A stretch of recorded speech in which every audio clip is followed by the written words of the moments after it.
down for the bass and sound.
Ladies and gentlemen, welcome back to the AEL University League Season 1 for our first match in the playoffs for the upper bracket. My name is Proto, and joining me tonight is the man, the myth, the legend, none other than the man himself, Spudoom. Spud, how are we doing this evening?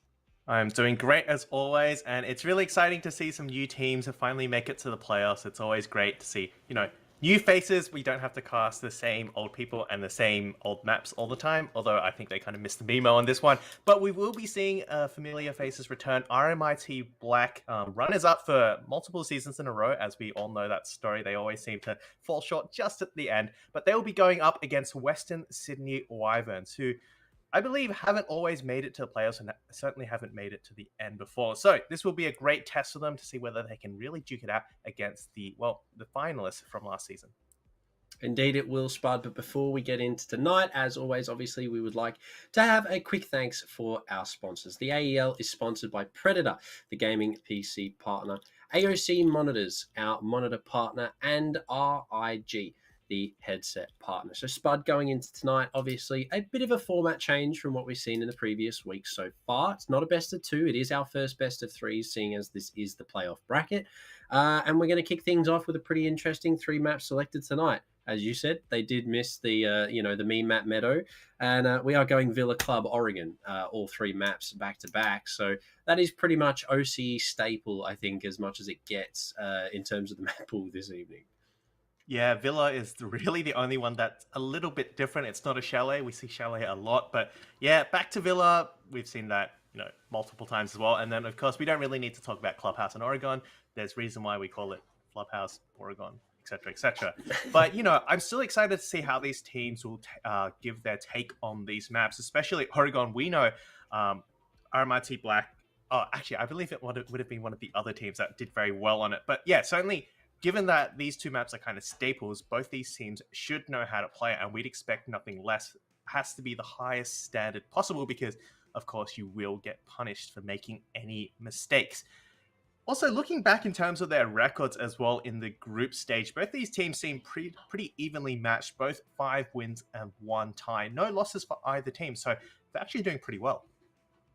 Yeah, I mean, someone's streak's going to be broken tonight, unfortunately, going forward.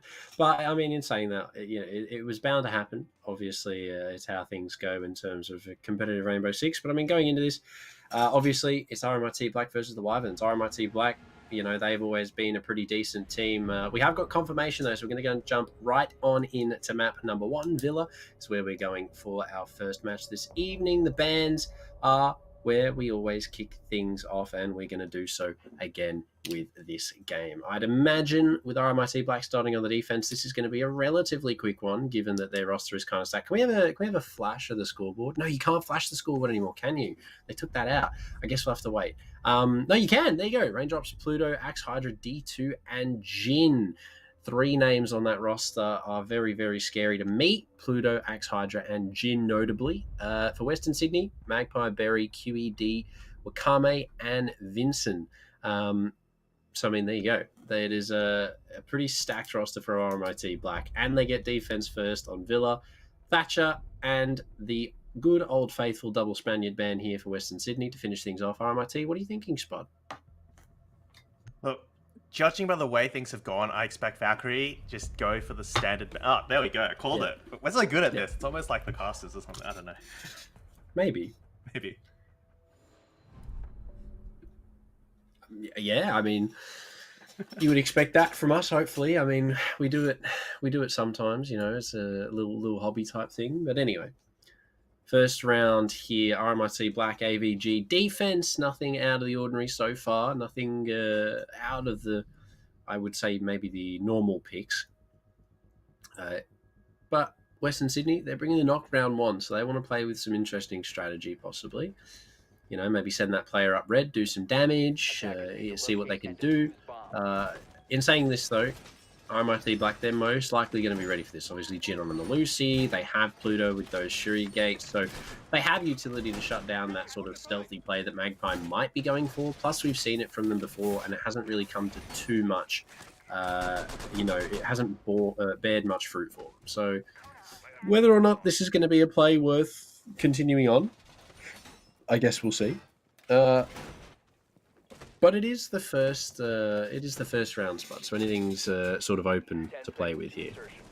Yeah, Western Sydney Wyverns definitely have a chance to kind of probe the defense here, figure out what RMIT Black is like, especially given that, one, they were in different groups, and this is a pretty different roster for RMIT Black than we've seen before. Notably, we do have OJ and Vincia missing, and those were 2 players on RMIT Black that always were worth more than their weight in gold. So, yeah, interested to see how this team kind of meshes together, given that some of these players are a bit of a new addition. Having said that, of course, we do have some veterans from AEL. Axe Hydra has been there pretty much every single season.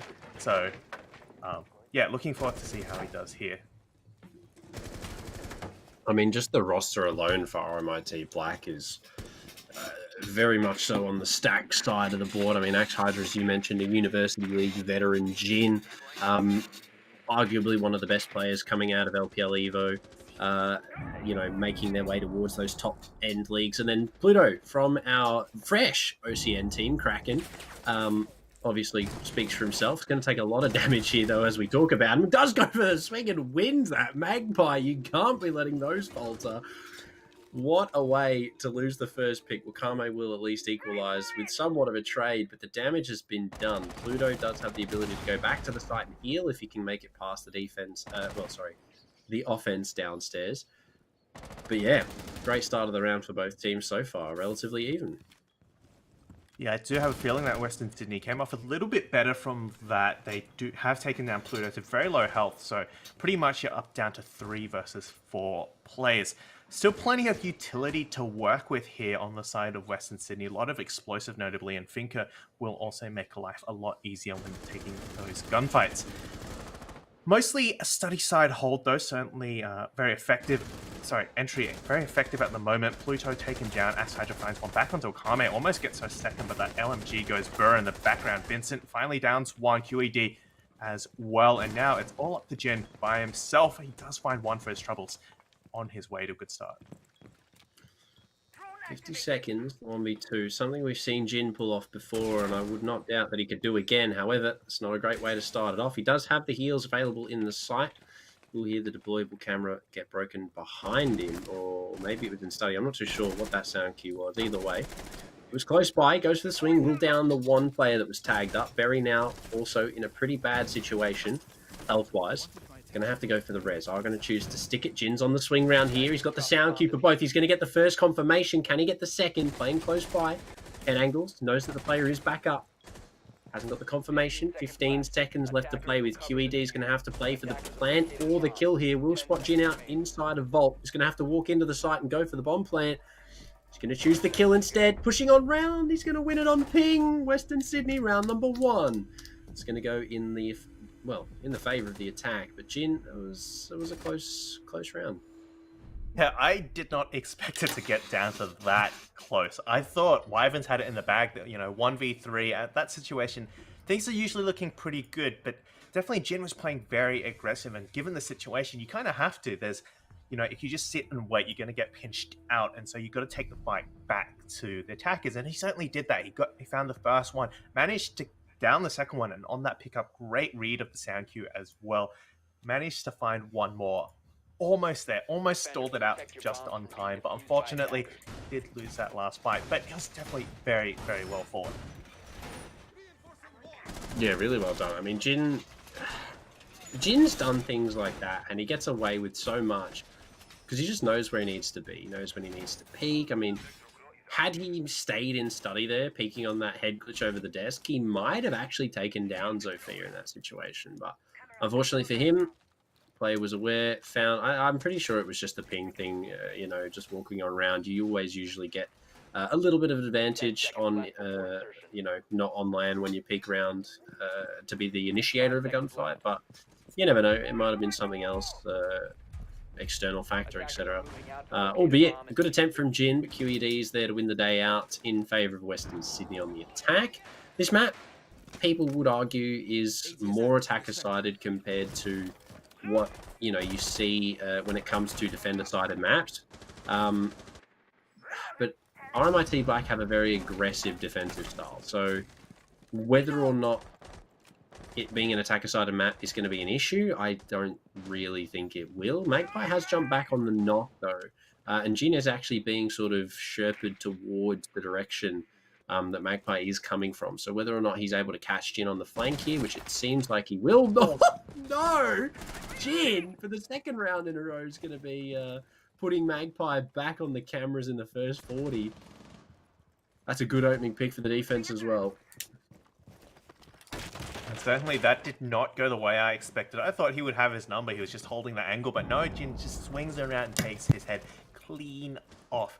Really well played there, and I think it's also great as well that he's kind of fallen back. He's gotten that pick. He's gotten the advantage. Doesn't really need to risk things too much. So back off, and I really like how he's played that out.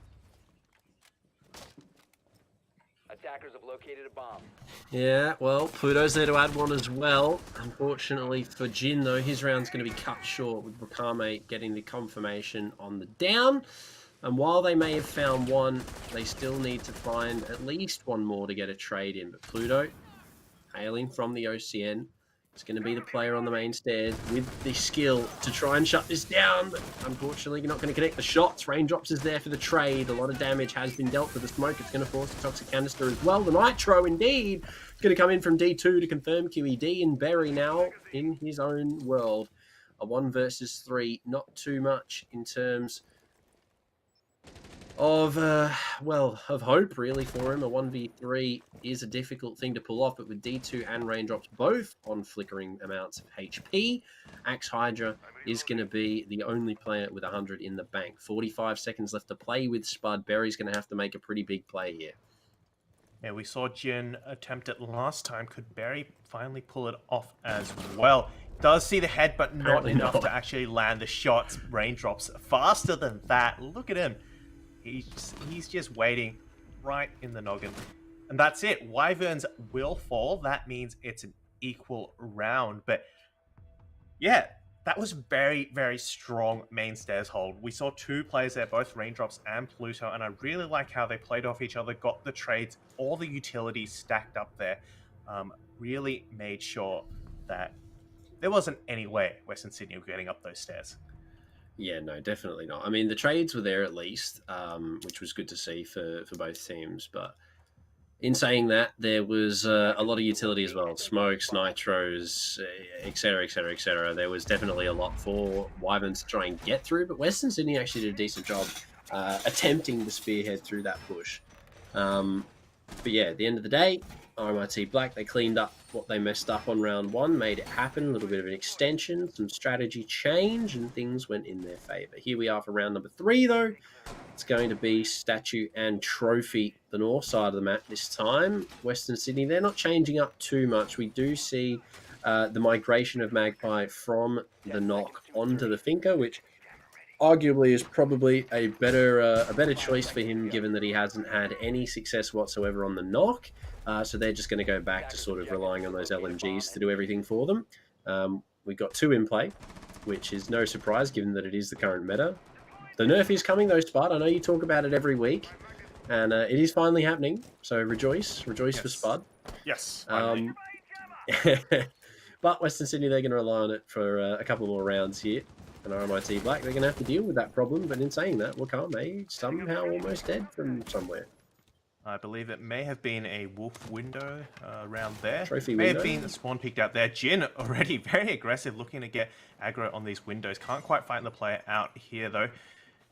Will keep peeking this hole and could end up in some trouble, but it will be Vincent who finds the wrong end of that gun barrel. Survives for now, but with 3 players stacked down underneath here, this could be very dangerous for Western Sydney.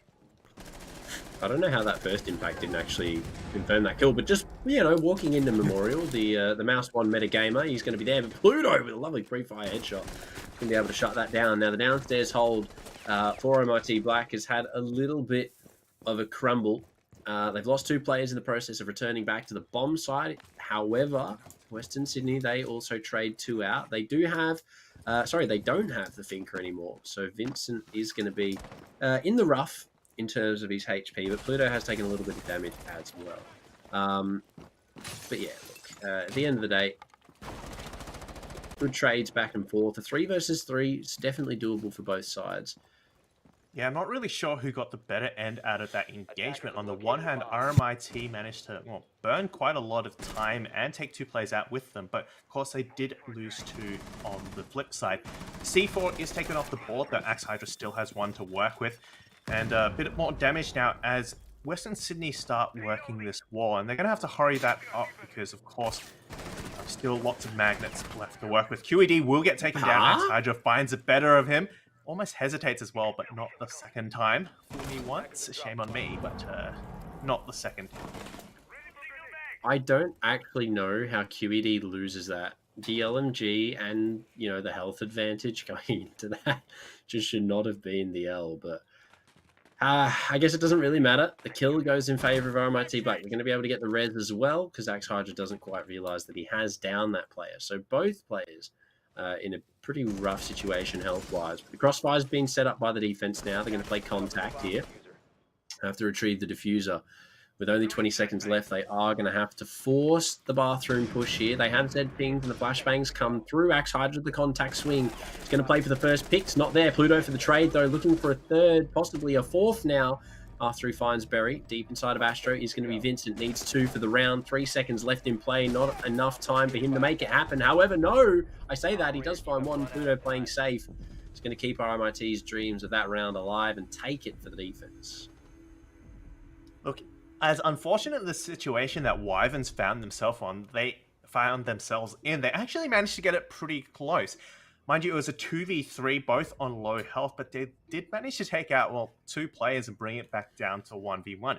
Very close gunfight could have, you know, changed how things played out in the end. So, honestly, despite some of the setbacks that they faced, Western Sydney did pretty well to push that round to where it ended, but having said that, it will still be an RMIT Black round, although it's still a little too close for comfort.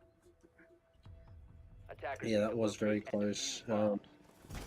It did come down to, well, that's the second time, sorry, should I say, that it has come down to 1v1s. And ultimately, this time it went in favour of the defense side. But these two teams so far have been on relatively even pegging, given that coming into this, as we mentioned, RMIT Black have been a really decent stack and have made the finals, as we've said, you know, that second place, third place finish multiple occasions, whereas Western Sydney are a team that we haven't actually seen too much from in terms of, well, A, making playoffs bracket, and then B, getting a substantial rating in playoffs bracket. So it's good to see that they've come and they've at least been able so far to take a little bit of the pain to RMIT Black.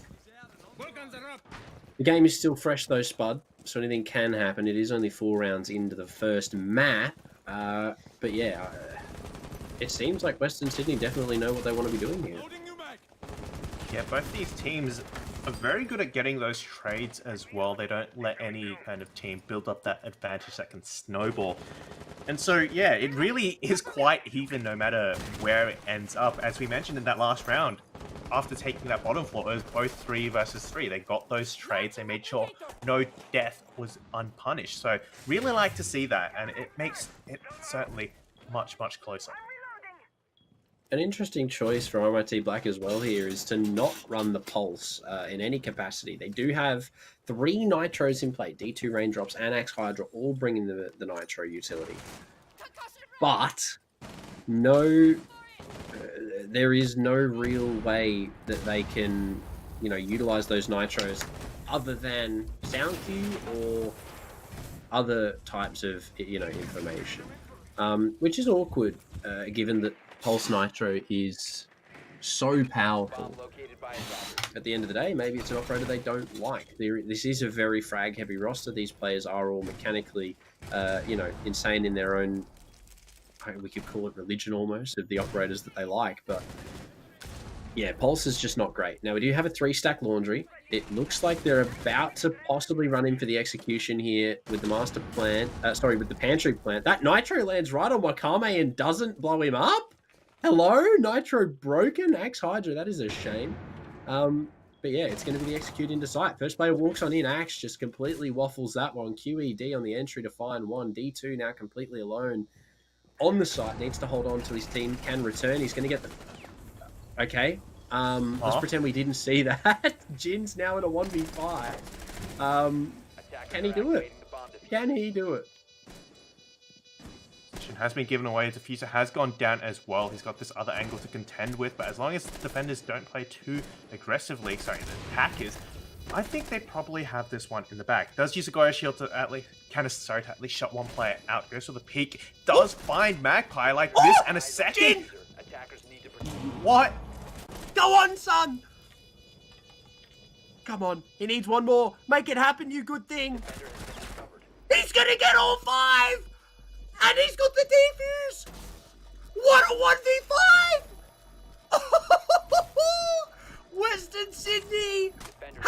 shoes up because Jin's here to play. Failed. Defenders RMIT Black. What? I'm calling that a 1v5. I don't care that he didn't get the last kill. What a round from Jin. They had post plant position, they had the wall open, they had the guy holding the cross from the China door, they had the guy in sight. They could not stop it. I said it at the start. Arguably one of the best Evo players coming up through the ranks right now. Exhibit A. Take it or leave it. Look, as a color caster, right? My job is to like analyze and break down what's happening Needed. and why, but sometimes you just Insanity. can't, right? It's like, okay, Sometimes you don't need to. exactly. Sometimes it's just like, well, Western Sydney Wyverns have got this in the bag, right? It's a 1v5. Hang on, what just happened, right? Like, what am I meant to say? Western Sydney, that is the ultimate fumble. They had post-plant positional advantage with, what, 20 seconds left on the clock? He kills five people, essentially. He downed Berry. Had he had an extra 4 seconds, he would have confirmed that for a 1v5. But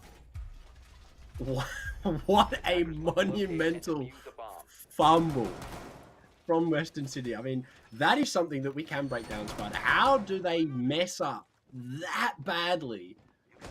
Or is Jin just that crazy? Okay, the first pick, right? Sure, he was just looking the wrong way. The second pick, I guess he just lost that gunfight. But after that, I don't know why Magpie was peeking. That's one question. Yeah, no clue, yeah. Yeah, maybe the second player still left in laundry should have been holding an off angle, like prone or something, at least. And then the last player, of course, kind of stuck outside because of the fire, so couldn't give the crossfire. So, yeah. Still. I mean, Yeah. if that's not in the montage, I don't know what should be. But that's insane. That is insane. I mean, what, round 4 of a Uni League game? Servers have been down all day as well, keep in mind. So Jin probably hasn't had the best opportunity in terms of warm-up. But he doesn't need it. He's raring to go. He's perfectly fine. Yeah, wow, what a round. And it's only 4 rounds in, or at least it was at that time. Round 5 now. Western Sydney are picking up the pieces of their mental and doing their best to clear the bomb site out, clear stuff from below, saying that QED will take down Pluto first, but the trade's there from D2, so at least things are kept relatively even. Losing the Wamai early on is not the greatest of kills to see. Jin's doing Jin things on the other side of the map. He's going to take down Magpie for the, I believe, 3rd round in a row here. Which is not great for Magpie. He really cannot seem to put a dent in anything that Jin is doing. But yeah, RMIT Black. They found 2 picks, arguably 2 of the biggest picks they need. Funnily enough, both the LMG users. But yeah, it's not looking great right now for the attack. Their mental just has to be in shambles. Yeah, I can already feel this is kind of a bit more of a subdued attack, not the same aggression that we saw previously. Raindrops. Well, he's aggressive, finds 2, Vincent will get that retrade, but he's the last one left alive, and with 3 plays, and one of them being Jin, still left to go. It's going to be difficult, and he won't even find one. Yeah, no, with Jin on the board, I know Axe found the kill, but with Jin on the board, it's just not happening apparently, or at least that's what it seems to look like for these 2 teams. At the end of the day, though, Axe gets the job done, finds the kill, makes it happen. And here we are, going forward into round number 6. RMIT Black 4-1, currently leading the charge. Good rounds as well to find on defense for Villa, given that it is, as we've already mentioned, quite an attacker-sided map. So all these rounds that Wyverns are sort of letting slip, hopefully doesn't come back to bite them too badly when RMIT Black get onto the attack, but given that Jin is apparently on an absolute heater, he's going to be doing his best to at least combat this. And we could be in for a quick one if he can keep that type of momentum up, which could be scary, Spud. Yeah, we were just discussing whether this was going to be a quick a quick series or it's going to long drag down. And after the first 3 rounds, we're like, okay, maybe this will go all the way to 3 maps. But after that showing and these last few rounds, I think we might have to change our prediction again. This Jin could make things go really, really fast. He just has places to be, and that is just not in this server at the moment. Yeah, it's apparently he doesn't even need the extra time spent in the lobby. He's like, close game, nah. Me for a quick one. It's what all sports teachers in Australia will say. Quick game's a good game. A little bit of a struggle on the camera there from Vincent, which I think is just highlighting how things are going right now for RMIT Black. I mean, Jin almost walked away with that kill onto Wakame as well, which would have been just, you know, insult to injury. Axe Hydra, though, to open things up. Berry, who's actually taken over from Magpie, interestingly. We've seen him switch off onto more of a defensive sort of supporting character, and that's going to actually be a good move for him, apparently. Where he couldn't get a kill before, he's going to get the opener on for the attackers and find the first kills. On to Jin, of all people, who's been shutting him down all game. So, good kill for him to find. Raindrops finds one back, however, QED goes down. Nothing left to be demonstrated there from him in this round, at least. Looking for a second, does fall back into the bathroom, but the pings are coming out, and he's playing aggressive, won't pay off, though. Wakame on a slither of health will get taken down by Pluto on the retrade. And a second one lines him right up. A third almost? No, he goes for the... Oh, the misclick. Imagine if he got that too. Imagine if he killed him. Like, just before he knifed. That would have been an insane 3k. But no, Axe Hydra's there for his second, and he's going to close that round out. But, look, it's all good fun, Spud.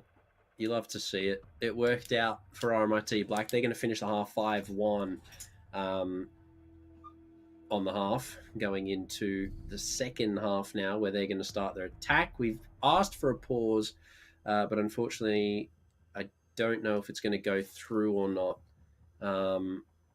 due to the login of operators. Yeah, it didn't, but he got back / left, question mark? I don't know what happened there.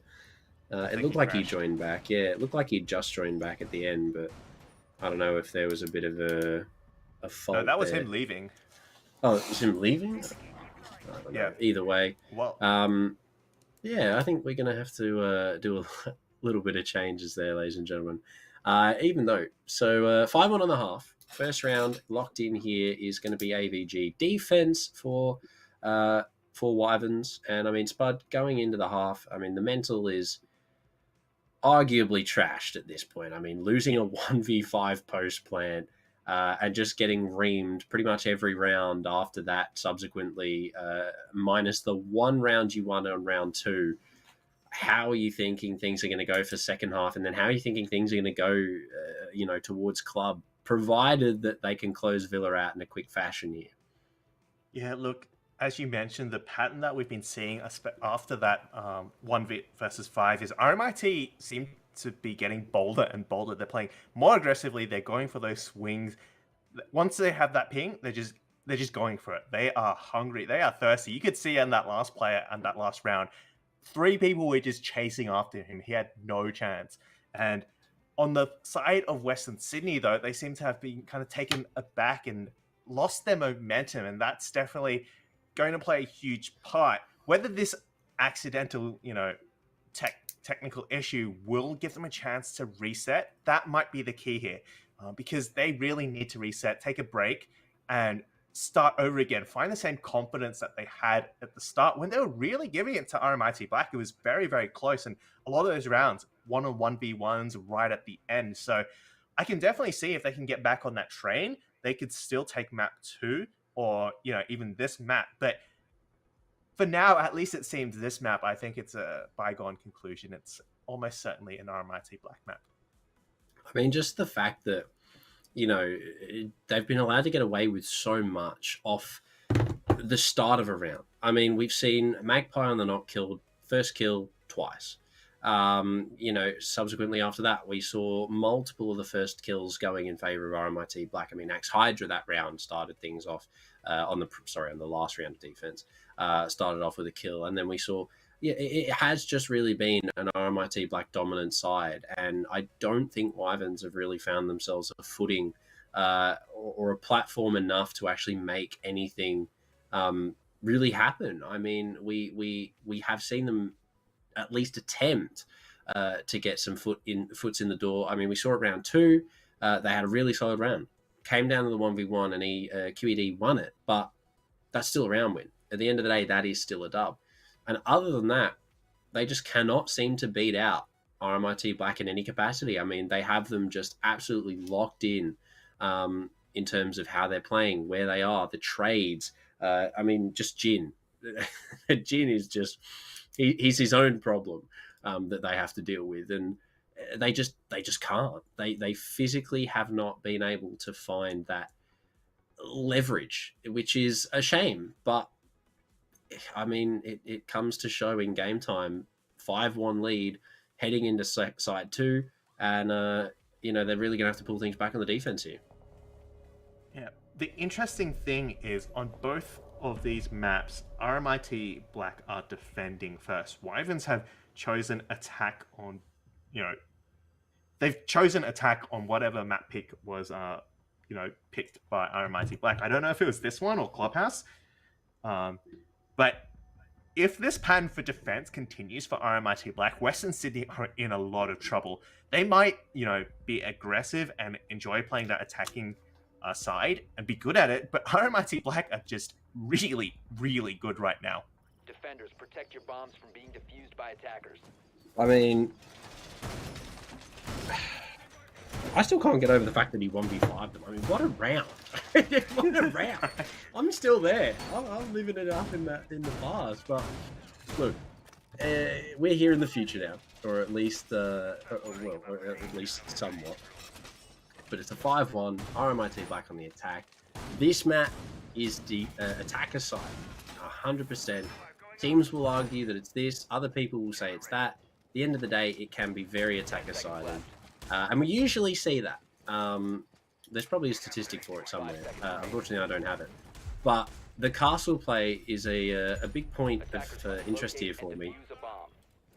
Wakame using 2 castles to castle off study window and door. Whether or not we see a player in there sort of as a consistent choice is going to be my next question. But Jin's on the Ash, and I'm rather scared to see what's going to happen here for Western Sydney. They don't have any top stairs. It's going to be a rush. Yeah, you I think it's going to be a rush. Oh, okay. Oh, Jin's dead. Well, alright, guess we spoke too soon. After all, it just does take one headshot, and one headshot will be all that is needed. Jin goes down now, but they've still got 4 players alive.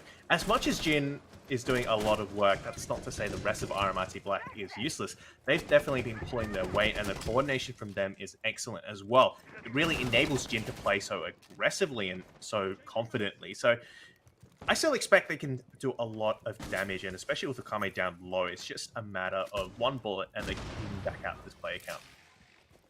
Well, I mean, this is a 5-man, or well, what's left of 5-man push through study. They sort of just cinching in to do, sort of the softening up, the light work, we should say, of the entry fragger, which, you always usually see.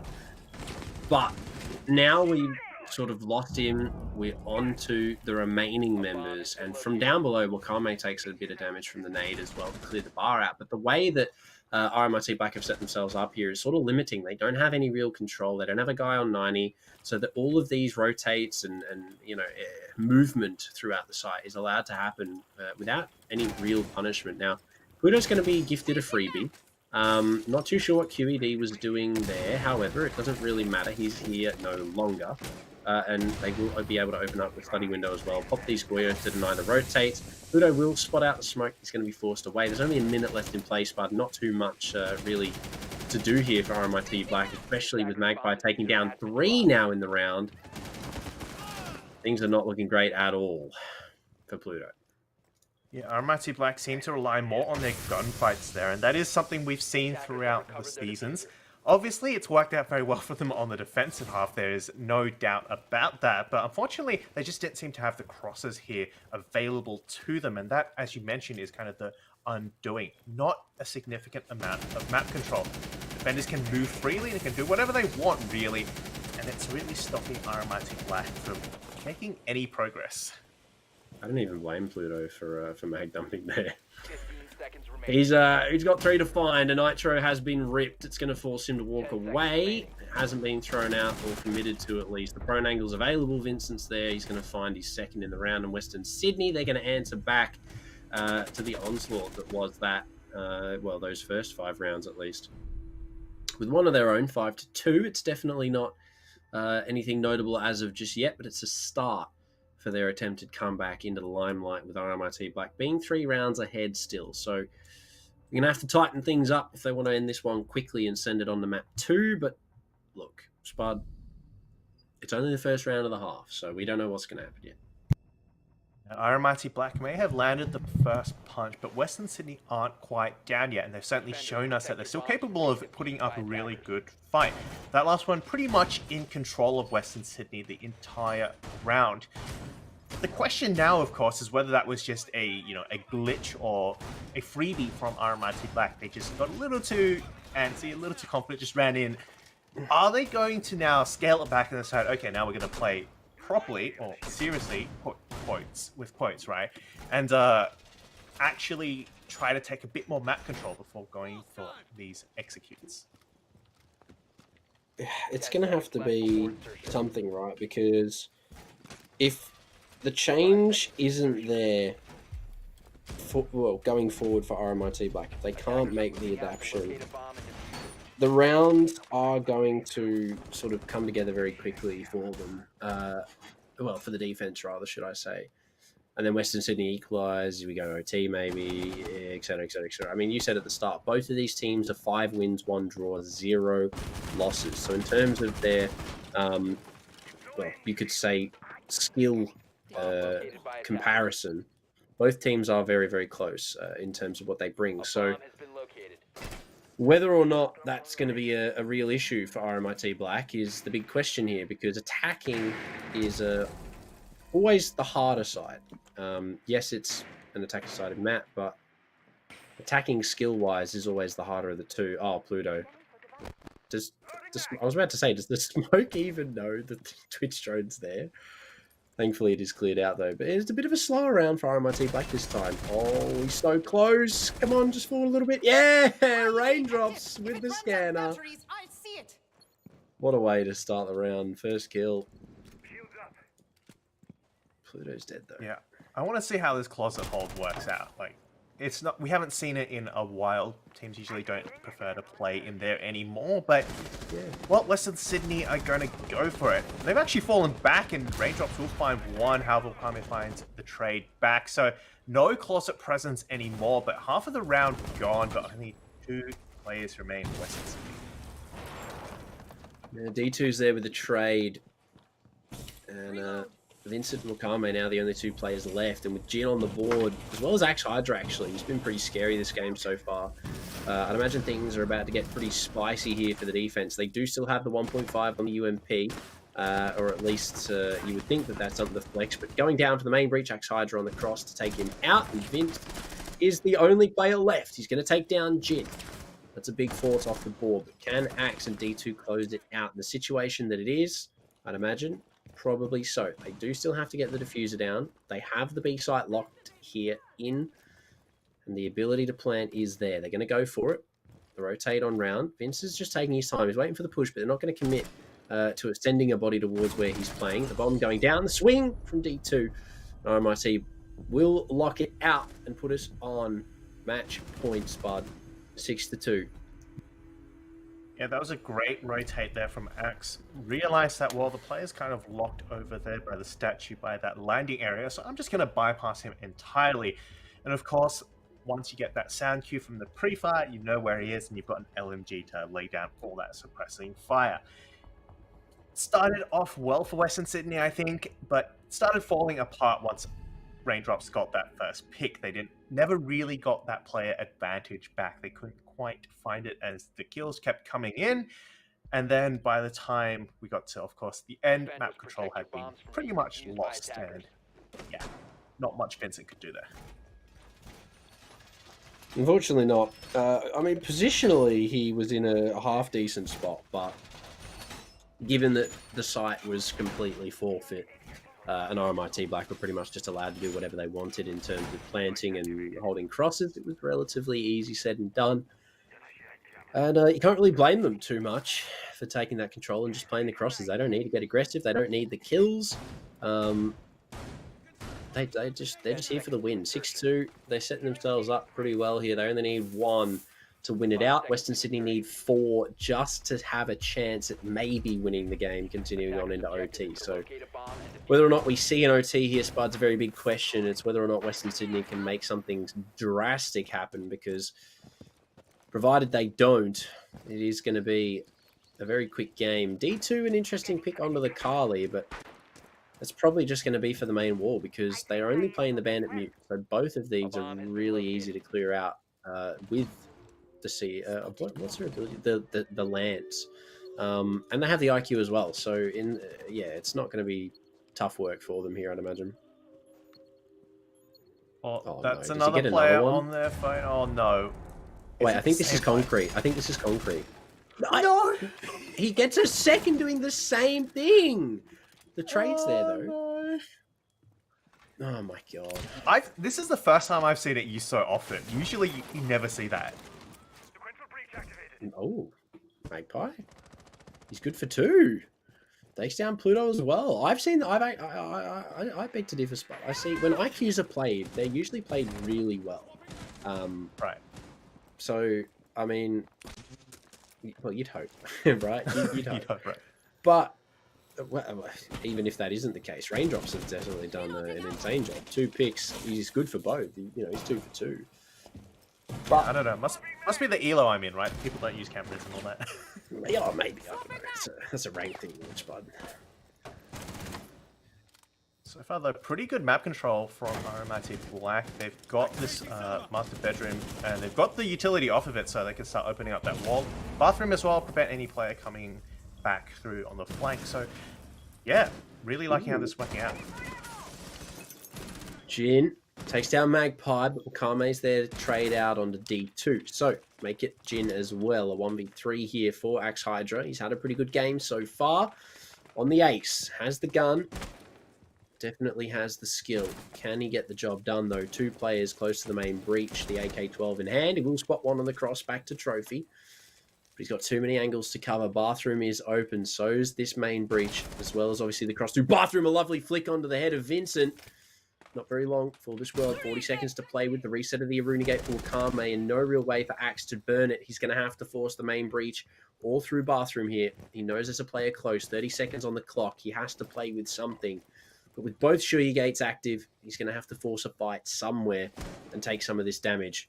He's going to have to make the play. The swing from the main breach. Can't quite hit the head. Wakame for 3. Western Sydney. They start their long climb back to OT. 6-3. Devilish shot indeed. Wakame finding 3 definitely, well, pretty much saved the round there for Western Sydney.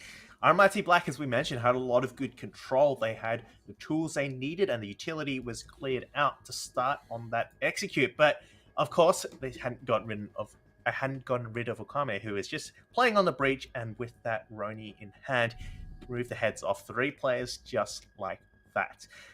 3 rounds though. 3 players, but still 3 rounds to find. Wakame is going to have to make a repeat of that. And so is Magpie, who did some nice work at the start as well.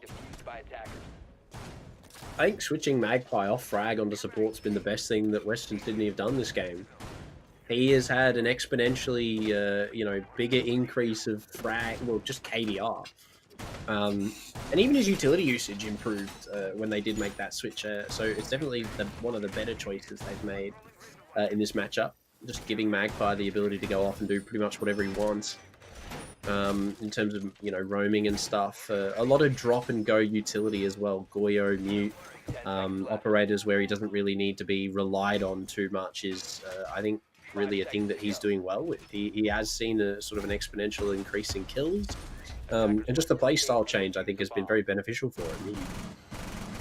It was definitely improved in terms of just this game alone. So hopefully he can keep that up as well for his team, because he's currently leading the charge after the rehost. 5-3 at the moment. Raindrops to take the reins of Ash, though. Jin to switch onto the Nomad is an interesting choice, albeit I don't think it's one that's hurting them too much. They are still on match point, so, you know, take it as you will. Yeah, that's the only real major change. Apart from that, RMIT Black have been pretty much content to stay with how they've been playing. And, well, if it ain't broke, there's no reason to fix it, and it's definitely not broken at all. Wakame playing, again, a very aggressive position right on top of this hatch. He's holding right across. But Magpie, as we mentioned, playing a little more aggressively. Will get caught out early on. Raindrops finds better of him.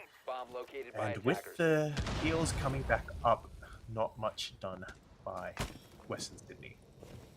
Jim with the flashbang, you know, not having the flashbangs is an unfortunate there for the Nomad, but not something that's going to be too much of an issue. Wakame has made it back to the site and vacated 90 pretty quickly, so they're not going to be able to find the kill there, but they are just going to be sort of waiting around, whatever they require, playing some verticality, a little bit of damage to Wakame from below on the frag grenade. 90 has been cleared out, though, so the control is there for RMIT Black now. So I'd imagine are probably going to be playing to open up this wall, clear these shields out, and get things ready to go for their execute. Nade here from Deep 2. It's going to come up quite close. The AES is going to grab the swing from the Jaeger. QED, very aggressive on that. No support from RMIT Black there to help this player while he swings on round.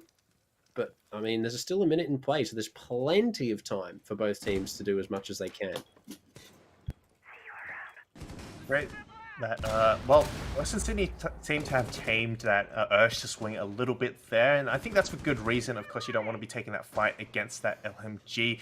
But Pluto might actually sneak up onto this player. He's caught unaware, and with study control seated, that opens up that vault door so much more. Jin, however, will also find QED. He's in study. He's in sight going for that vault. He will take that player out, and it's all up to Wakame. He did it once. Can he do it again? All down to him. No. Yeah, he cannot. That's the answer. No. He cannot. RMIT Black, they make it relatively quick. Pluto with a hip fire at the end. Big round for him on the knock. 2-0, doing what Magpie couldn't.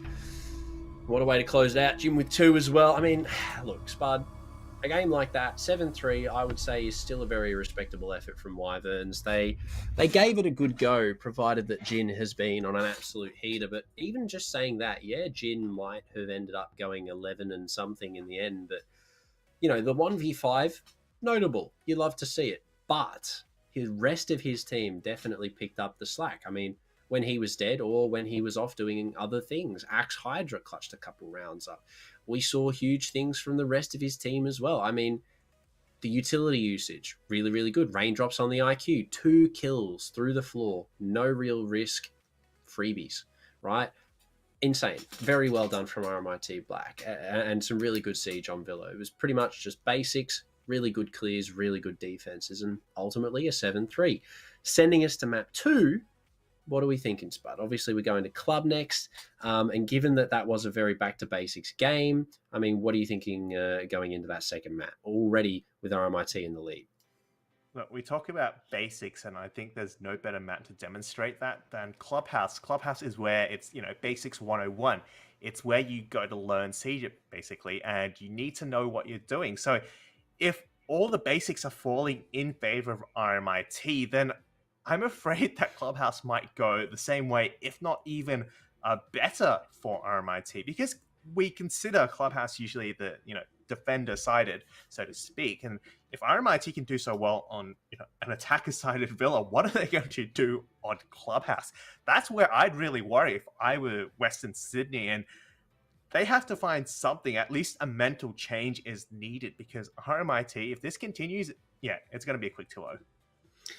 Well, Spud, we will find out very, very shortly when we do go into club. Very quickly before the break, though, once again, we would like to thank our sponsors, Predator, AOC, and Rig. Don't go anywhere, ladies and gentlemen. Map number 2 is coming very shortly. Clubhouse. We will return right after this break.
I just can't let you go.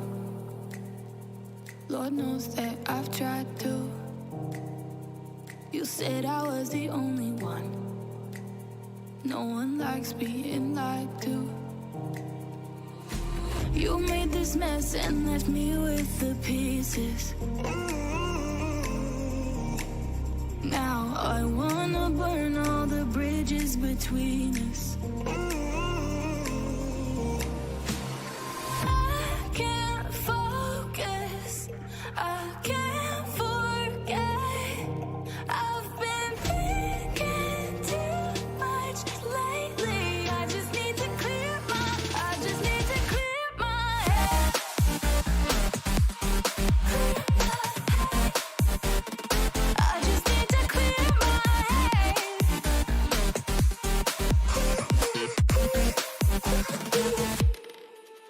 I've been stuck on your memory, but it's not like I need it.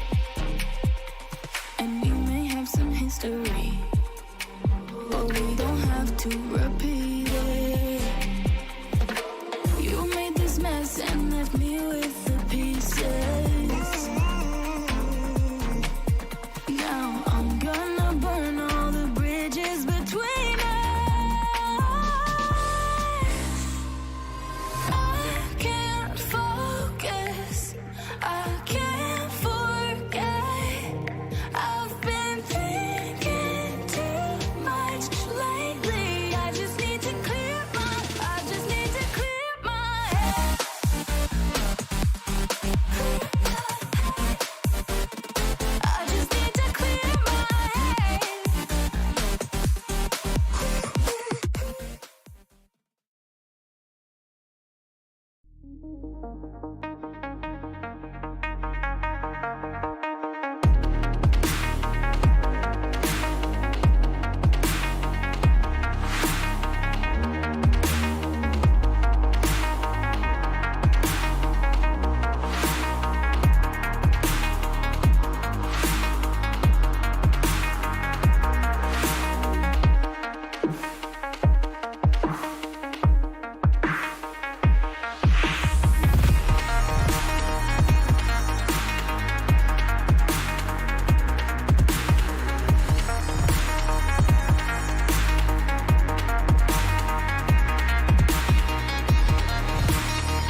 Ladies and gentlemen, welcome back. Very short break, but we're here for game number 2. We're always ready for the follow-up. And here we are. Clubhouse Spud off of a huge 7-3 on Villa.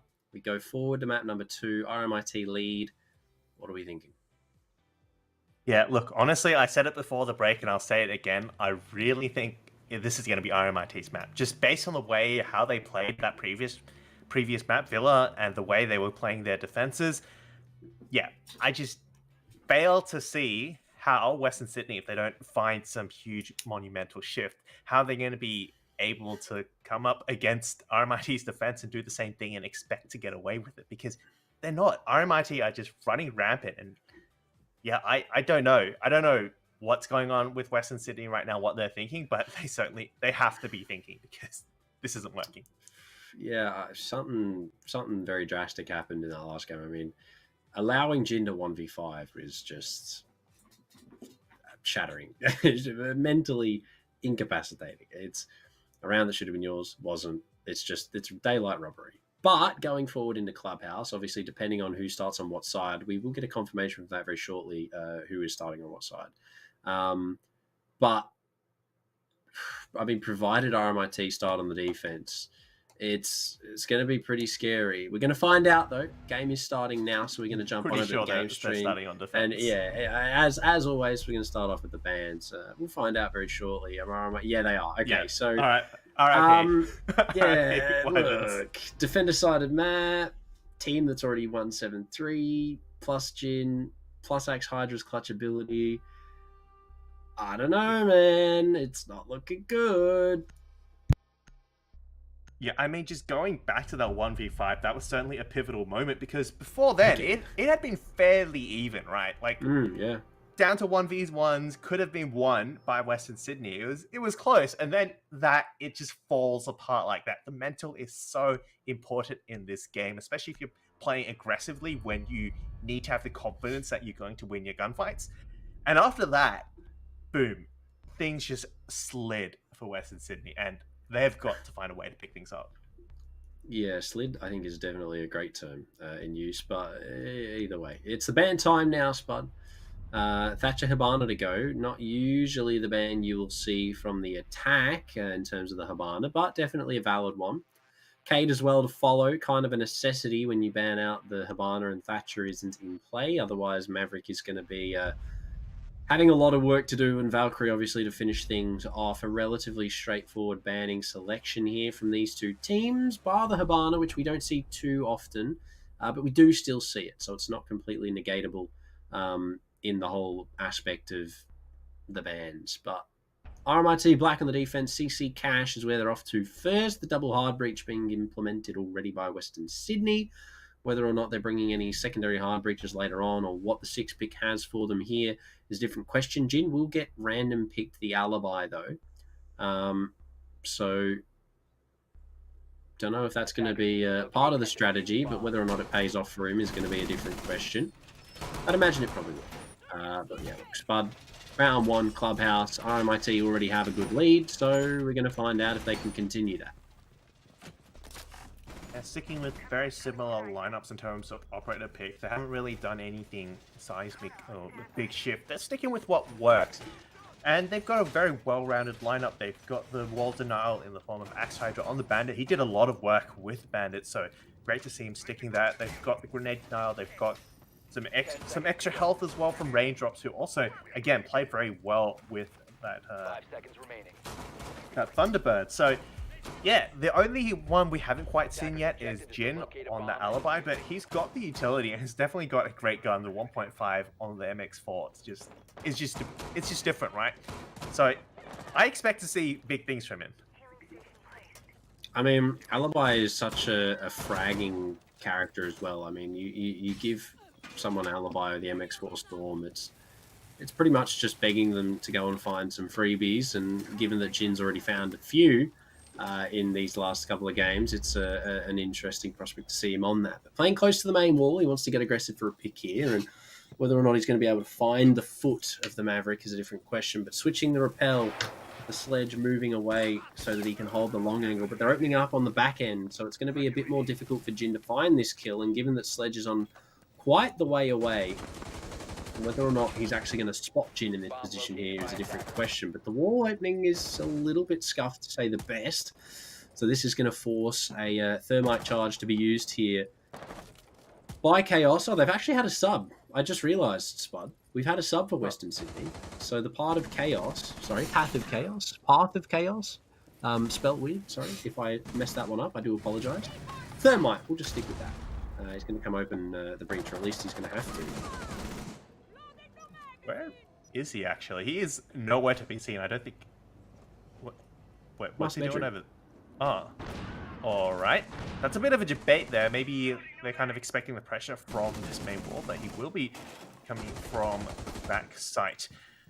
Kame taken down low. D2 also finally finished off. It will be Magpie to open things up, and a good start, but not quite enough to finish things out.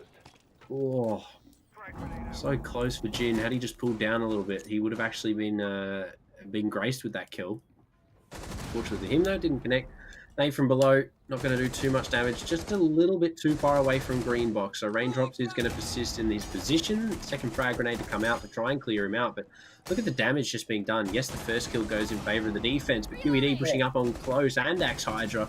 Raindrops both find a kill, with Axe Hydra finding 2 to take down the Thermite as well. Diffuser now forfeit, but Magpie coming up the red stairs. He's going to find 2. Vincent's for another. Jin on the jump out, though. He's going to take out Vincent. He's all up to Magpie in the clutch. Jin's not going to spot him down the hall, but a lot of damage has been dealt. And 3 in the round for the Maverick. Leaves Jin in a 1v1. Good position, great health, and an awesome gun in the hands of a fragger. Doesn't have impacts, though, so it's going to be difficult to clear Magpie out, who I think is actually trying to play for the heal here behind the top red shield. He doesn't have the diffuser. He's definitely just waiting for the boost, but there's only 15 seconds left. He's going to have to go for the bomb. Jin on the spot with a headshot. And RMIT Black. The alibi might have been a random pick, but definitely didn't mean anything to Jin.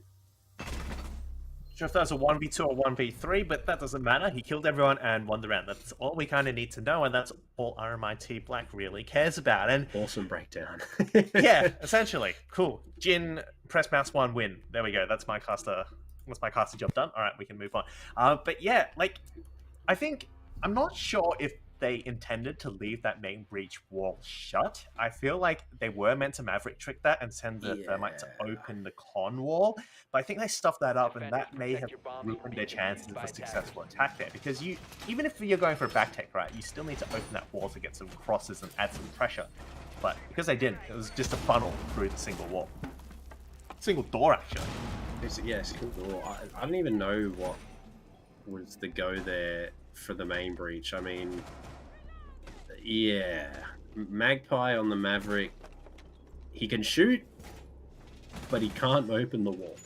there was a very big difference there. The Maverick Torch and the M4 were 2 different tools, one of which he used a lot better than the other, unfortunately, in that round. It might have just been he missed a bit and he couldn't go back, because we did actually see that. But he started in the middle of the wall and went across, and then missed a little bit, jumped a bit, and then obviously when you do that, you can't really go into the middle of the wall, because at that point, you're either just asking to get shot, or, yeah, look, it's a levy of things could have happened there for Magpie, unfortunately, but... Saying that, he made up for it, found 3. Couldn't get the round, though, unfortunately. So, either way, it happens. Saying that, though, Jin for the spawn peak, he's also, unfortunately, going to miss out on a lot and not find anything just yet. But it's a lot slower this time for Western Sydney. They're taking their time, setting themselves up. It's downstairs, so it's going to be a little bit more difficult this time. Yeah, they are going to go top down. Make sure to clear out any roamers. But Jin, I think, is the only one. No, there's 2 players. One upstairs on the 2nd floor and one down in this bathroom. It's going to be a little bit difficult for them to support each other, given that they don't have direct line of sight. But falling through those hatches or those stairs might still be able to get away with it. Pluto looking for that first one. Puts him on low, but can't find the kill. Kame is taken to low health. Again, no refrag, and that might come back to bite him. Oh, Jin! What a shot. What a shot on the fadeaway from the double door all the way deep in bar. Takes him down. Unfortunately for Pluto, couldn't get the kill onto Akame. Obviously, low health is rather unfortunate. Could have got that kill had he not sprinted, but, I mean, well, it's all good fun. Jin makes it even at least. Takes one with him. Still deathless in this game at the moment. But blue is actually the point of contention. Jin's just going to walk upstairs, though. Almost finds the kill onto Akame, but with the flick there, fortunately not going to connect. Magpie's going to walk on down to find one as well, but the trade is there for range. So things, again, relatively even. They're just keeping these back and forths going on. But RMIT Black coming out on top at the end. I mean, Wakame, low HP. And then obviously the path of Chaos yet to find too much with Axe Hydra now finishing Kame off. It's all up to the Thermite. Super sub, some could say, but unfortunately with only 50 seconds left, it's not looking too promising. Doesn't have any walls open, and there's so many angles to worry about. Raindrops will be the last of his worries now because, well, he's dead. Yeah, another round for RMIT Black. Started off a little shaky there. Of course, Legion did fall early on, but he did do a lot of damage to Kame and helped to even things out at the end. And of course, then you just have Jin on that fadeaway. I didn't even see it. I didn't notice that he was shooting at someone. He just, like that, and he was gone. So, you know, what can you do, right? There's thoughtful analysis, and then there's Jin just killing everyone. How do you need, like how do you even break it down? Like, it is just insane mechanical and, insane mechanical prowess and just Protect your bombs from being defused. insane game sense. I mean, the fact that he's allowed to move around in the bar, or at least the bathroom connector towards the hatch, I mean, you saw little things from it that round. Wakame killed Pluto up on the gym hatch. Jin then peeks, pre-fires the hatch perfectly, and was really close to taking the sledge down. Didn't get the kill, which is unfortunate, but then running back to bar, where a player's going to be, coming from the double door to get that pinch, coming from inside a bar. What does he do? Pre-aims, thanks for the headshot, walks down main stairs, easy picks. Walks back up, gets another one. Unfortunately, can't take Kame out. If he'd hit him once, it would have been another kill. But in saying that, Jin, I mean, just the game sense that he brings for his team and the knowledge, and then pair that with the mechanical skill, Western Sydney are really struggling to deal with this roam because you've got people like Axe Hydra that are allowing him to do things like that. You've got people like Raindrops setting up the site, giving him those avenues. It is just insane play from everyone on RMIT Black, pooling together and culminating into a big thing. And Western Sydney, so far in Clubhouse, have just had no luck dealing with it whatsoever.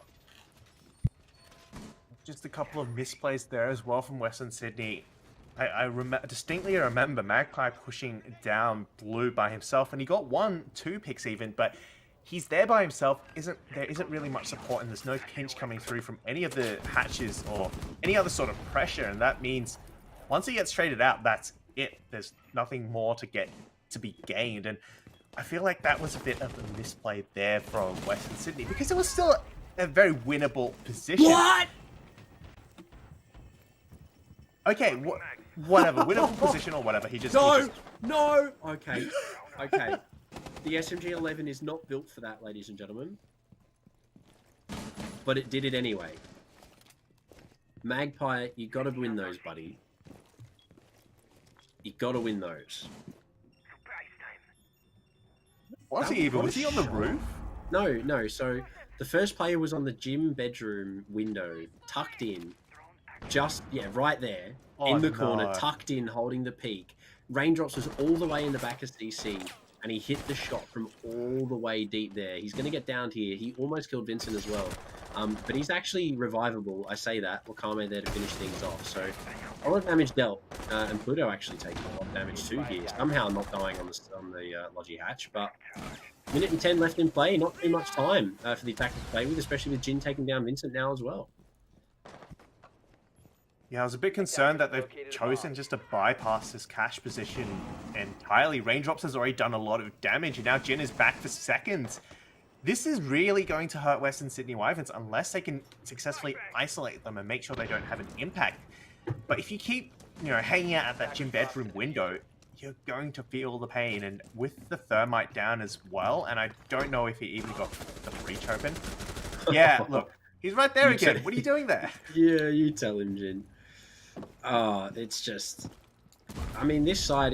okay, Pluto. Pluto. Love to see Pluto. it. Please tell me this wasn't a hip fire as well, was it? No, okay, good. Good. I was going to say, he hip fired on the knock in the last round. I'm hoping he doesn't do it here with the SMG and get that kill. But hey, it's all good. Composure. RMIT Black. This is really just a... hunted. This is really just a clubhouse master session right now, isn't it? This is like how you play club defense. This is arguably one of the most defender-sided starts I've seen for a while. Not ever, but definitely a while. I mean, there was the 1v1 at the start was a little bit shaky. Jim won it. But from then onwards, Western Sydney have just seemed completely lost in how they're taking, what they're doing, how they're taking it.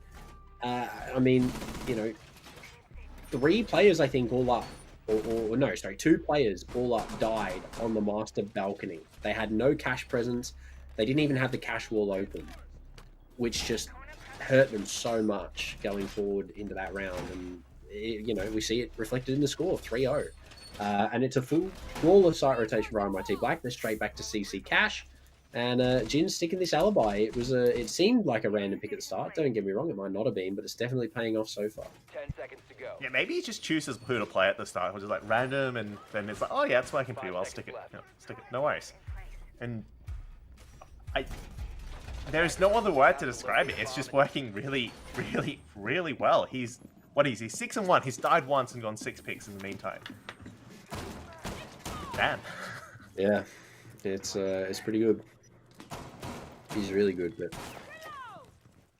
saying this, it's obviously another round. They don't have any shotguns in play this time, so the main breach is going to be something that they have to... sorry, not the main breach. The garage head holes are going to be something that they're going to have to pay attention to. Pluto playing a little bit of an interesting angle inside of the garage. Not one you usually see bolted up here, but I guess going to see if it works out for him. They're going to allow Jin to run back in. Wakame repelled up to hold that angle for some reason, interestingly. Could have found Jin there, but as I said, repelled up. Magpie is going to spot out Pluto. The grenade in hand. It's going to be whether or not Pluto reads into this. The nade close, does a little bit of damage. Jin to find the opening kill, but Magpie's there to trade. So a 4 versus 4, but with D2 finding Vincent, things are looking a whole lot better. Magpie to go down as well. It's a flurry of kills from RMIT Black. Make it another one with Jin taking down Wakame. And now, again, the Thermite all on his lonesome with 1 minute and 30 seconds left. Western Sydney just not catching a break right now. Yeah. You mentioned earlier that the attack from Western Sydney just looks really lost and confused, and I think this last round really solidifies that. There wasn't really much direction apart from open the wall, and then it kind of fell apart. They kind of funneled in through the garage door one by one, which is never something you want to do, especially with no garage walls open. And I don't know what sort of impact the Thermite and whoever, I think it was QED, had from the back side had, but it just, there wasn't anything. The timing was off. They weren't pressuring together. It's as much as it's a poor attack, it's also just an excellent defense from RMIT Black.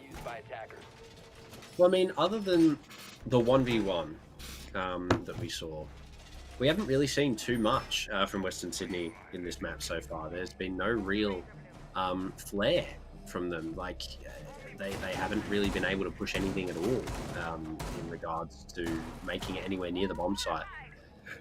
So, yeah, I mean, I'm not really surprised that RMIT are doing as well as they are. They do just have an excellent sort of club style, it seems. Jin has switched off the alibi this round. Yeah. Showing you the mirror. He's 9-1 actually as well. Can we talk about that real quick? 9-1, and he's setting up a mirror inside of bar. This is an interesting hole. No grenade denial, and we have seen that Western Sydney are pretty sharp with the nades, so that could be his undoing there, because you know there's going to be someone behind the mirror window. Given, of course, that they actually make it all the way there to the mirror windows, we've seen the roam be very effective, and RMIT Black are really good at getting these picks anyway, so not too concerned, but still something to be aware of. You're going to have to pay attention, because if they don't, things very quickly could fall apart with a hold like this. Obviously, it's one where you have to think about it a little bit more, but Jin's not going to win that gunfight. Magpie is going to take him out. Going to get spotted on the camera here as well, but with the presence upstairs, Pluto to find one. Wakame is going to go down. Obviously, D2 is up there as well on the cross. He's going to spot the player inside of Logi. A lot of damage dealt to Vincent. Not enough just yet. With the player down in bar, this drop is going to be largely unfeasible. Magpie to take him down, and Well, they've done really well actually clearing this out, but Vincent not paying attention. It's going to get found on that corner. It's going to allow Pluto to rotate back in the logistics office, and with the third kill for him, the part of chaos to go down. Magpie, he may have had an all right round so far, but he's going to have to do something pretty big now as the diffuser control is forfeit to Pluto on the top floor. That row was starting to fall apart, right? Given that the drop down had been covered, but then Pluto just gets a player hunting him, another one, and the diffuser. That's the important part now, and it forces Western Sydney to waste more time going for this, and it's still a fight they haven't quite won yet. He's all the way. He just drop shot. No. Did he get all 5? No. Oh, It's a hit by a 2. Pluto. He got 4 in that round that I saw. Did he get 5, Spud? I don't know. It was a lot.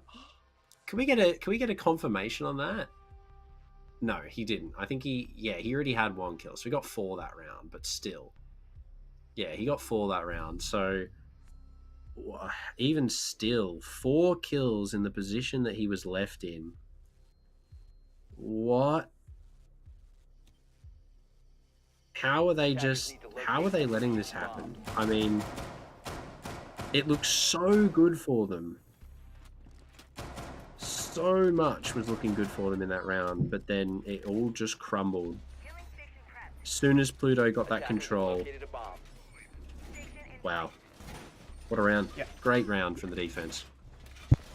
Yeah, like we were saying, okay, they got the mirror downstairs. They had the hatch drops. So when the Maestro dropped, they got him as well.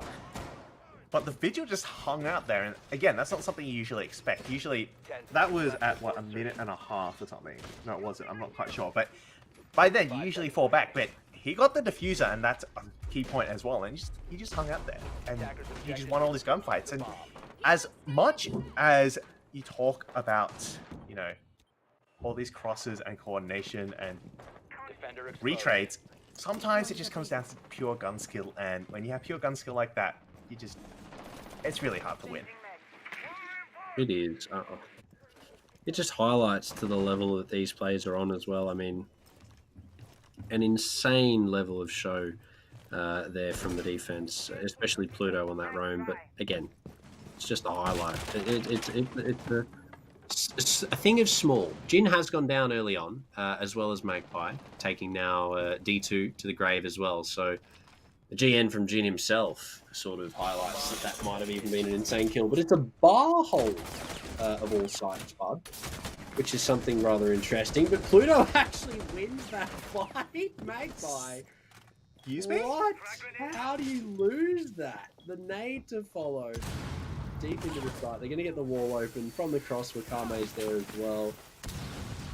Bit of a weird peek from the sledge given that the wall got opened up, but the fact that this is a bar stock hold, well, sorry, no, it's a what is it now? It's a bar stage hold.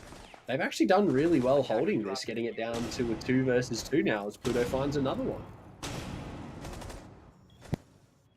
Okay, let's just be clear here, right? Western Sydney got the 2 opening picks onto Jin, of all people, as well, and the Maestro. And they're still at a 2v2 situation. What is going on?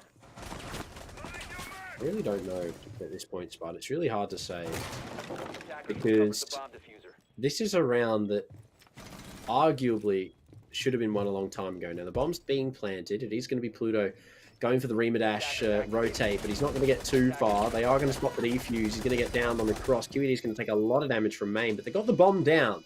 So it's a post-plant now, in a pretty good position to make something happen too. They got the player upstairs on the master hatch as well. Max Hydra's just got to set up some utility here. I think he's probably just going to play for holding on to his KD or something along the lines of that. Maybe go for a big run out. I think RMIT Black are pretty happy with how this has gone so far. Obviously, a 5-0 is how is he allowed to do that? Like, no way they don't go for that kill, right? They're going to go try and one-tap him now. He's going to win it in the end. Bit of pad statting there. But yeah, Western Sydney, all it took was, 5 rounds to make something happen. Ultimately, what do they really get? RMIT Black are obviously pretty confident. So I'd be pretty scared going into the second half here. Honestly, it felt more like Max Hydra decided just to go for a run. Maybe he just really, wanted some fresh air, so he stepped outside, because that was certainly still a winnable situation. We've seen worse, right? We've seen a 1v5 post-plant still being won, so a 1v2 isn't really that bad. Granted, of course, you said there was one player upstairs, so definitely a disadvantaged position, but could definitely still fake the plant. I mean, sorry, the defuse, go for the swing. Who knows? It wasn't completely off the charts, but I think Axe, in all his infinite wisdom, decided now's the time for a break, and we're just gonna go check out the motorcycles outside. Can't even blame him. I mean, why not? You got to at that point. They definitely are just having fun with it at this point. 10 But seconds remaining. that's fine. That is fine. As long as the team has fun, you know it's going to be good. Now we do see a bit of a interesting lineup. Thermite, Lion, Dokubi, Finka. But are we expecting a rush to the main breach here? Yeah, I'd say so. I would absolutely say so. This is a textbook rush if I've ever seen one. Yeah, it definitely seems like that. And they've got the operators for it. Whether or not they're going to go for it's a different question.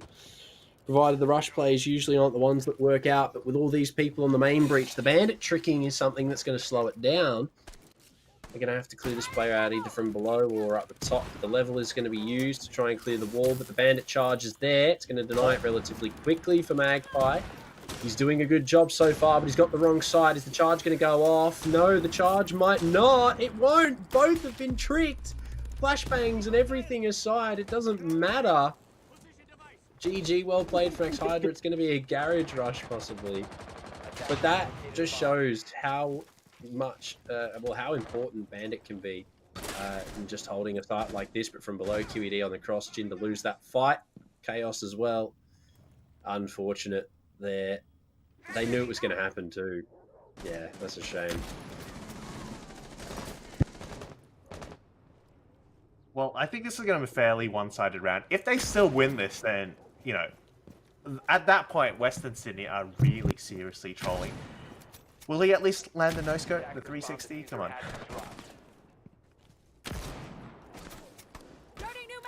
I don't think Chaos is going to give it to him. Yeah, no. Okay. Oh, that's a second. Not really much left here to break down. It's a 1v5. Axe Hydra. He's on the thermite. Got players all over.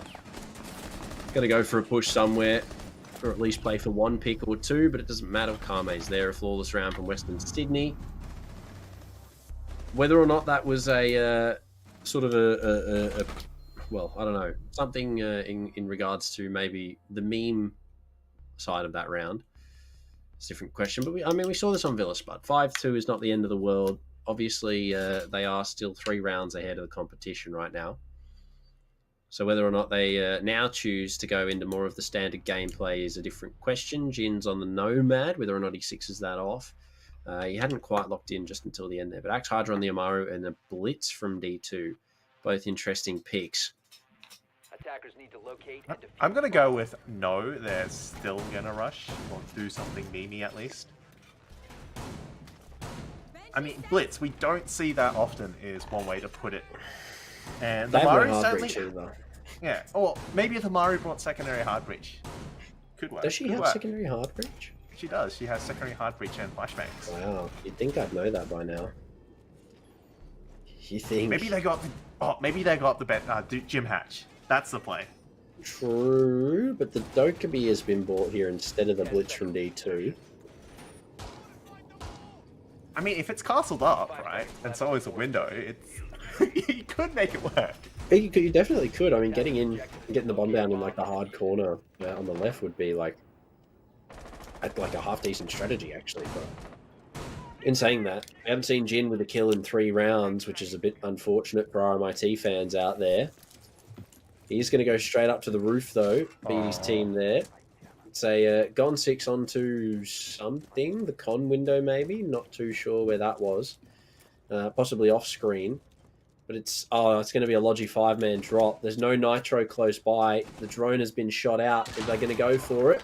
They are. It's a drop on into Logi 5 deep. Jin for the first. Vincent to take down Jin. The team kill Axe Hydra to take down Vincent. 3 versus 3 very quickly. The Magpie's there for 1. Raindrops to go down. Wakame will find another Axe Hydra to take down QED. But now it's all up to Axe Hydra on the Amaru. With the G8 in hand, he has 2 picks to find. Shield inside of the bathroom is going to make things hard, but a lovely headshot pre-fire. Wakame to go down, a 1v1. Magpie has diffuser control inside of Logi in the angle.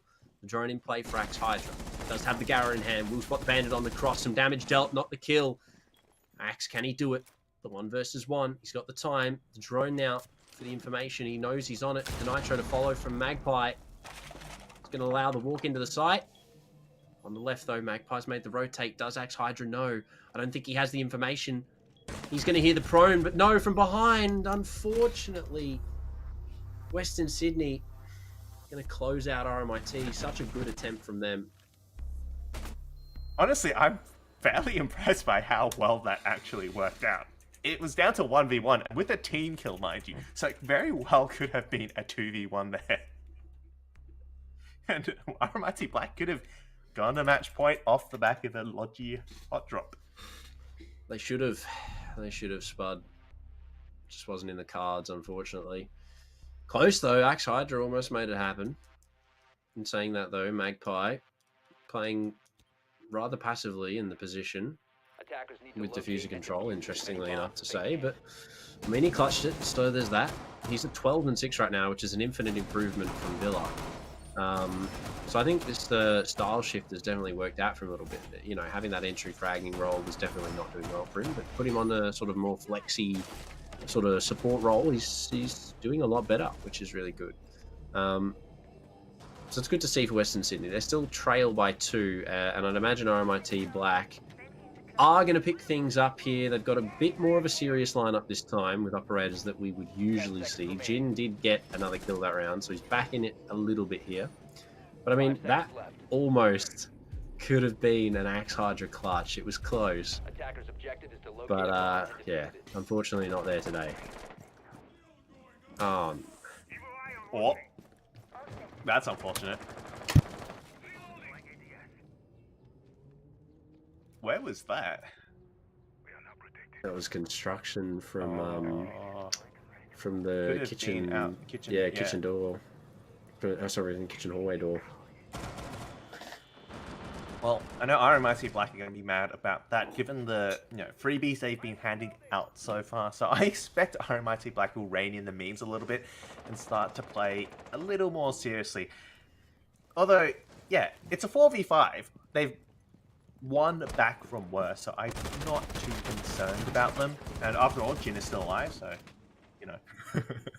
There's that. He's just walking down main stairs right now. He's itching for a fight. He wants to find something here. He's not going to take no for an answer either. Need to be prepped. No one playing behind the bar right now, so the nade's not going to connect. But it's not going that way. It's going toward Moto, actually. Down the hallway now as well. The pre-fire is there, but D2's actually the one to find the kill. So unfortunate for Jin's KDR, but I'm saying that. He's already got a few this game, so that's all right for him. Ace charges will be impact tricks. So whether or not they bought any secondary utility, no, they haven't. So the hatch in kitchen's not going to be opened up. I don't actually think they got the motor hatch open either. So it's going to be difficult utility-wise. There's not really much left for RMIT to work with here. But Western Sydney still have 4 on site, so yeah, it's not looking great, Spot. Yeah, I think that buck loss early on may have actually hurt them more than they let on, and that's of course because the secondary hard breach could have been used to open up those hatches. D2 of course will make things a little bit easier, finds one pick, and with that church player gone, they can open up the wall. It finds another, Wakame goes down, and now it's 2 players remaining. Magpie and QED have to find their way back. He finds one, can't get the second D2 with a roll on that LMG. And now it's all up to Magpie. He's opened things out. Can he close them up? He does find at least one. Diffuser does go down though, and now 2v1. Magpie has had an exponentially better game than the first, but it doesn't matter. Jin's having a better one right now. He closes it down with a nice pre-fire headshot. And Magpie, while he may have had a great round, good spawn peak, but it's just not enough. RMIT Black, match point. They're here. They want to make it happen. They've reined it in a little bit. D2 on the Monty is an interesting pick, but it's back to CC Cash. So whether or not he's going to pay off is a different question. We've seen the Monty played by Kraken in the OC and OCL, so I'd imagine this might be a bit of Pluto's doing here in terms of the Monty call. Whether or not it is stuck is a different question. I know we said that all throughout. There was a day last. One of the last times I cast it, we were like, yeah, Monty's coming, and then he just got picked off every time. So I'm hoping we see it, but the Clash has been bought by QED as well. So Western Sydney are really reaching deep into the packet of biscuits themselves here to try and find a strategy that's going to work in terms of denying RMIT Black. Because when they want to play seriously, there's not really much that's going to stop them. Yeah, interesting as well. Magpie gone onto the dock usually doesn't have that much utility, so things are looking dire here, I think. He's really reaching, as you said, strategies and hoping to get those early picks, get a bit of aggression to take the fight back to RMIT Black, because so far it's just all been RMIT Black, except for, a few freebies. Yeah, a few. QED. Interesting that we're seeing him play so aggressive on the Clash.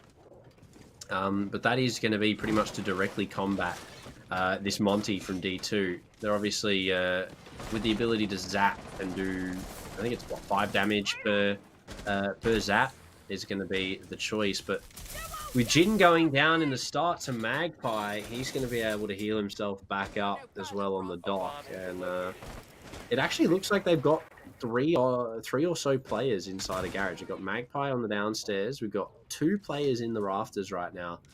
And it's going to be really hard here, as I say. It's going to be harder to take into garage here because QED is the only real sort of contributing factor to, well, stop them, basically. There's no one inside, including the Clash now. What a nade from Pluto. Yeah, nothing's really stopping them. Evolved into suicide too, through the wall. This could be over very quickly, Spud. Raindrops does find the better of Vincent. He's looking for that second player, but will be burnt out by those flames. Wakame does take down Pluto, but it's not enough. The Fuser goes down now. It's up to 2 players remaining. Doesn't have enough bullets. Oh, Raindrops. Raindrops does, though, and he finds 2 headshots the round and the match. RMIT Black. Good round for the IQ. Awesome. Jumping in suicide, getting the job done. Thanks for the games indeed. What a way to close it out. Jin on the top screen here with the elite animation as well. A little bit of class to finish things off. 2-7-3 Spud. Honestly, if we're talking about, 11 from Jin, 10 from Raindrops, close to a double-digit game as well from Pluto. What a way to finish off the evening, and what a way to kick off the playoffs upper bracket for the first week. Really well done by them. Look, very 2 quick games, nothing really much else to go into there in great depth. It was just pretty dominant from them. Yeah, we mentioned earlier that we weren't sure how this relatively newer RMIT Black roster would do, but I think any doubts about their ability have been dispelled. The showing they put on tonight was flawless. They even gave us a bit of fun as well with some of those interesting rushes. But yeah, the attacks and defenses were very, very well put together, very well coordinated. And those last 2 attacks especially, textbook, the way they managed to pick apart the defense and get the right control they needed. And this was even though they lost a lot of early utility, lost the hard breach early on and things like that. So definitely a team that I could see going into the grand finals, as they've always done. Whether they'll win it, though, of course, we'll have to find out because, we know how RMIT Black always just come in second. But, of course, before we go, we would like to thank our sponsors once again. Predator, we would like to thank them. Conquer New Worlds with Predator Gaming today. Predator are the gaming PC partner of the AEL. Conquer New Worlds with Predator Gaming. Predator puts power and precision in your hands, so elevate your gaming experience in every way with quality and performance thanks to Predator. We would also like to thank once again AOC for the best viewing experience. AOC Monitors has launched the first ever monitor crafted for League of Legends. League of Legends is represented in every aspect, from the iconic Hextech design and logo to a specific game setting mode. In-game visuals achieve their fullest potential from the combination of AOC's monitor expertise with the creators of League of Legends Riot Games. Check out the AOG Pro AG275 QXL today at AOC.com. And finally, RIG, what it takes to win. RIG develops headsets delivering superior audio for competitive gamers and streamers at all levels. Join the RIG team and enhance your gaming experience. And obviously, as always, if you guys want to know more about the AEL or upcoming events and live streams, make sure that you check out AUE Esports League on Facebook, Twitter, Instagram, YouTube, and TikTok as well. For Twitch, obviously, we are here, AEL Uni and AEL Uni 2. Ladies and gentlemen, it's been an absolute pleasure, as always, to bring you this week of Unileague content, and we will be going forward next week into some more playoffs brackets. But until then, enjoy the rest of your evening. It has been an absolute blast. Have a good one. We'll see you later. Bye.